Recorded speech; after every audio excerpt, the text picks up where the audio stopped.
তুমি যে স্টেপসগুলো বলছিলে, যেমন ধরো সার্কুলেশনে আনা বা ওই ক্যারট এইগুলোকে কন্ট্রোল করা, এই ধরনের স্টেপসগুলো যদি না নেওয়া হয় তাহলে ইন্ডাস্ট্রিতে কী কী ক্ষতি হতে পারে? তাহলে কী হবে, হাজার হাজার লোক এই ইন্ডাস্ট্রিতে বেকার হয়ে যাবে, হাজার হাজার লোক জুয়েলারি বিজনেস ছেড়ে অন্য বিজনেসে চলে যাবে, আর সবচেয়ে বেশি ইম্প্যাক্ট করবে বাংলাকে। তো 1962-তে দেশের ক্রাইসিসের জন্য তখন গোল্ড কন্ট্রোল অ্যাক্ট বলে একটা অ্যাক্ট আনা হয়েছিল। জুয়েলারি ইন্ডাস্ট্রির একটা হিস্ট্রির একটা কালো হিস্ট্রি। কীরকম? জুয়েলারি ডিমান্ড কমে যাওয়ার জন্য প্রচুর লোক সুসাইড করে মারা গিয়েছিল, জুয়েলারি ইন্ডাস্ট্রির লোক, আর্টিজানরা বিশেষ করে। অর্থাৎ আবার অর্গানাইজ থেকে আনঅর্গানাইজডের দিকে যেতে পারে।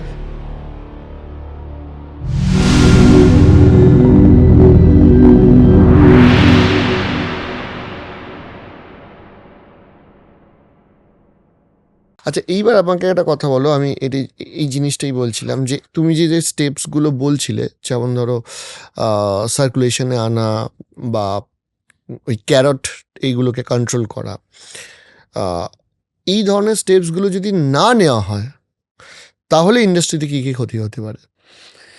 দেখুন, যদি এই স্টেপগুলো না নেওয়া হয় তাহলে কী হবে, হাজার হাজার লোক এই ইন্ডাস্ট্রিতে বেকার হয়ে যাবে, হাজার হাজার লোক হয়তো আবার সুসাইড করবে, হাজার হাজার লোক জুয়েলারি বিজনেস ছেড়ে অন্য বিজনেসে চলে যাবে।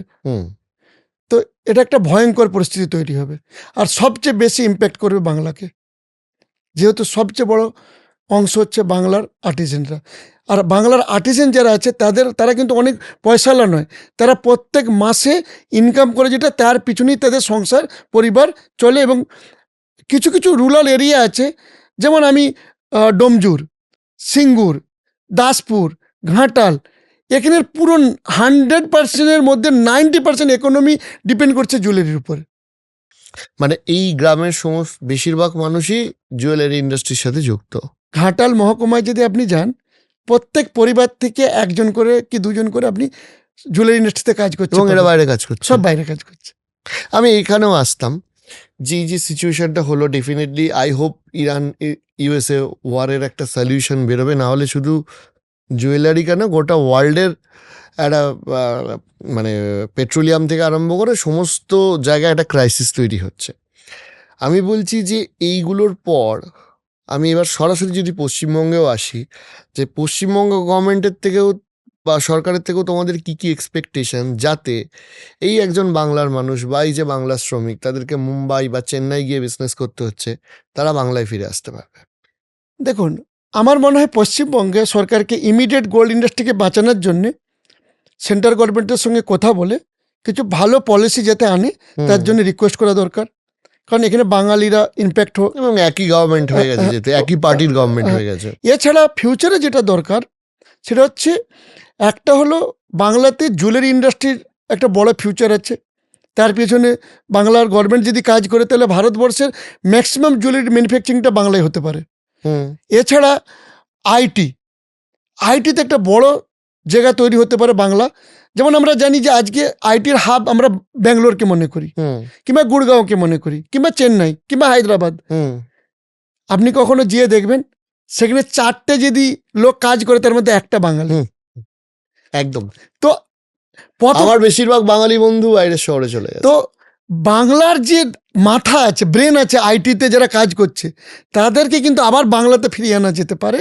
বাংলাতে আইটির সবচেয়ে বড় সম্ভাবনা আছে, আইটি, আইপিও, বিপিওর। তো এটা একটা বড় সম্ভাবনা আছে। এছাড়া গার্মেন্ট ইন্ডাস্ট্রি, মানে রেডিমেড গার্মেন্টের ইন্ডাস্ট্রিতে বাংলাতে একটা বিশাল বড় সম্ভাবনা আছে। কেন না, আমরা দেখেছি বাংলাদেশ আজকে পৃথিবীর সবচেয়ে বড় গার্মেন্ট এক্সপোর্টার, রেডিমেড গার্মেন্ট। এই জায়গাটা কিন্তু আমরা বাংলাকেও তৈরি করতে পারি। বাংলাদেশ যে মহিলাদেরকে আমরা কাজে লাগাতে পারি, যেটা বিগত দিনে বাংলাদেশ কাজে লাগিয়েছে। এছাড়া আমাদের এখানে শু ইন্ডাস্ট্রি, লেদার ইন্ডাস্ট্রির একটা বড় অপরচুনিটি আছে। এছাড়া আমাদের এখানে আয়রন স্টিল এর একটা বড় অপরচুনিটি আছে। মেশিনারি ইঞ্জিনিয়ারিং ইন্ডাস্ট্রির একটা বড় অপরচুনিটি আছে। এরকম অনেক ইন্ডাস্ট্রি আছে বাংলাতে, যার বেস্ট জায়গা হচ্ছে বাংলা। আলমদা আরেকটা বিষয় আসছি, সেটা হচ্ছে যে তুমি তো সরকারের দিকটা বললে, এবার আমি যদি সরাসরি যারা গয়না ব্যবসার সাথে যুক্ত, যারা এখন গয়না ব্যবসায়ী, যারা রিটেলে বিক্রি করছেন, তাদের এই সিচুয়েশনটা হ্যান্ডেল করার জন্য কি কি করা প্রয়োজন বলে তোমার মনে হয়? আমার মনে হয় যারা জুয়েলারি রিটেলিংয়ে আছে এবং যারা ম্যানুফ্যাকচারিং আছে তাদেরই আগামী দিনে সাফার করাটা সবচেয়ে বেশি কঠিন হবে। এই ইন্ডাস্ট্রি 3টে সেক্টরে ভাগ আছে, হুম। একটা ম্যানুফ্যাকচারিং, একটা হোলসেল আর একটা রিটেল।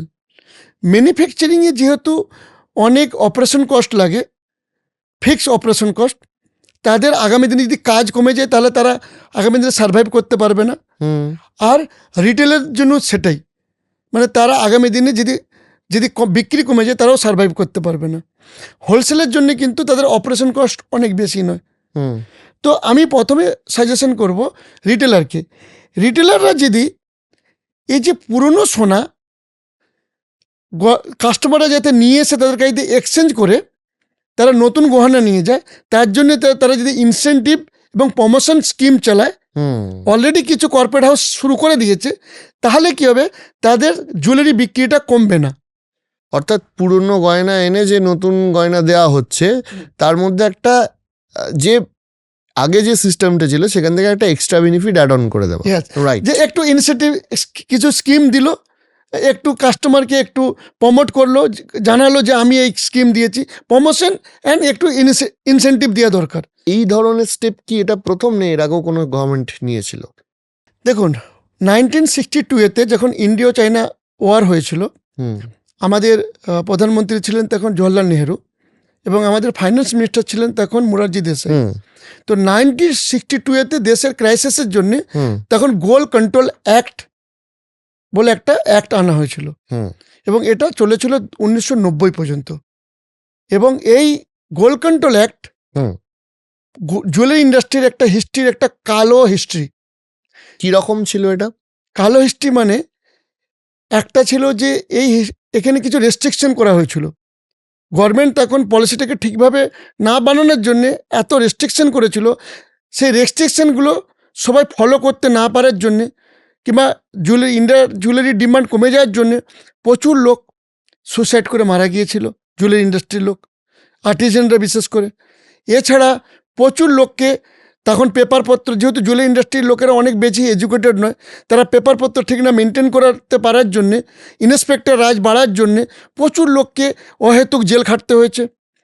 প্রচুর লোক ভয়েতে জুয়েলারি ইন্ডাস্ট্রি ছেড়ে চলে গিয়েছিল। ইন্ডাস্ট্রি ছেড়ে দিয়েছে। হুম।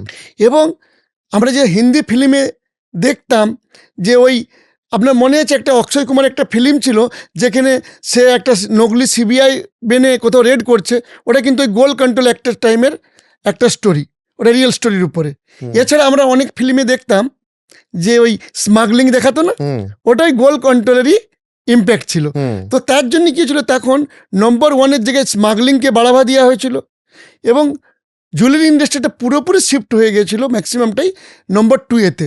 যার জন্য কি হয়েছিল যে গভর্নমেন্ট এর থেকে ট্যাক্স কিংবা রেভিনিউ সেভাবে পাচ্ছিল না, অর্থাৎ আবার অর্গানাইজ থেকে আনঅর্গানাইজড দিকে দিকে এগিয়ে যেতে পারে। এবার আমি আরেকটা জিনিস জানছি, যে ধরো এই যে বিভিন্ন অন্যান্য রকম যে গয়নার ইন্ডাস্ট্রিগুলো রয়েছে, সিটি গোল্ড হোক বা ইত্যাদি, এইখানে কি কোনো অপরচুনিটি ক্রিয়েট হওয়ার সম্ভাবনা আছে যদি পিওর গোল্ডের যে মানে সোনার, আসল সোনার গয়না যদি অ্যাফেক্টেড হয় মার্কেট? এখানে আমি আসতাম যে এখানে আমার দুটো যে আমি ওপিনিয়ন দেবো। একটা হলো গভর্নমেন্টকে ওপিনিয়ন দেবো যে যে আমাদের 75 লাখ যে স্বর্ণশিল্পী আছে ভারতবর্ষে, যদি ডোমেস্টিক ডিমান্ড কমে, হুম। যেটা কমবেই, কিছুটা হলেও কমবেই, হুম। তাহলে যেহেতু ডিউটিস বাড়িয়েছে, প্রধানমন্ত্রী বলেছেন, স্বাভাবিকভাবে কমবেই, তাহলে এই 75 লাখ কারিগরকে কিভাবে কাজ দেওয়া যেতে পারে? এর জন্য আমার কাছে গভর্নমেন্টের কাছে একটা সাজেশন আছে যে আমরা পৃথিবীর সবচেয়ে বেস্ট জুয়েলারি আমরাই বানাতে পারি ইন্ডিয়া, এবং সবচেয়ে সস্তা জুয়েলারি আমরাই বানাতে পারি, হুম। এবং পৃথিবীর সবচেয়ে লার্জেস্ট জুয়েলারি এক্সপোর্টার কিন্তু আমরাই। ওকে, আমরা এক্সপোর্টও করি আমরা বানিয়ে। বড় অঙ্কের এক্সপোর্ট করি এবং এক টাইমে আমরা চুটিয়ে জুয়েলারি এক্সপোর্টে আমরা রাজত্ব করতাম। মানে আমাদের আশেপাশে কেউ ছিল না। এখন সেই অবস্থাটা কেমন?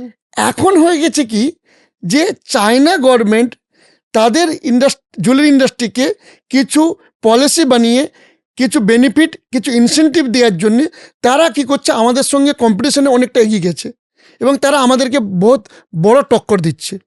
হুম, তো আমাদের গভর্নমেন্ট যদি জুয়েলারি ইন্ডাস্ট্রিকে প্রমোট করার জন্য এক্সপোর্টকে প্রমোট করার জন্য হুম। কিছু পলিসি বানায়। এখানে আমি একটা জিনিস জিজ্ঞেস করছি যে এই গোল্ডটা যদি তোমার ওই গোল্ড ফরম্যাটেই থাকে, সেটা যদি গহনা অবধি না আসে, তাহলে তো তোমার আলটিমেটলি মার্কেটের যে রিটেল মার্কেট আছে সেখানে তো গোল্ডের যে ইম্পোর্ট আছে সেটা কমবে কি করে? ইয়েস, দেখো আমাদের কি আছে, ভারতের আজকে জুয়েলারি বিজনেসম্যানদের কাছে একটা বড় অংশের গোল্ড ইনভেন্টারি আছে, সেটার মধ্যে এটা সার্কুলেশনে ঘুরবে। ওকে, গট ইট। হুম। সার্কুলেট করে দিতে, অর্থাৎ মার্কেটে ফ্লোট আনার জন্য কাজে লাগাতে ইয়েস হবে। Yes got it. মানে সব সোনাই গয়না হিসেবে ঘুরছে না, ইনভেস্টমেন্ট হিসেবে বা Yes. পিওর গোল্ড হিসেবে ঘুরছে।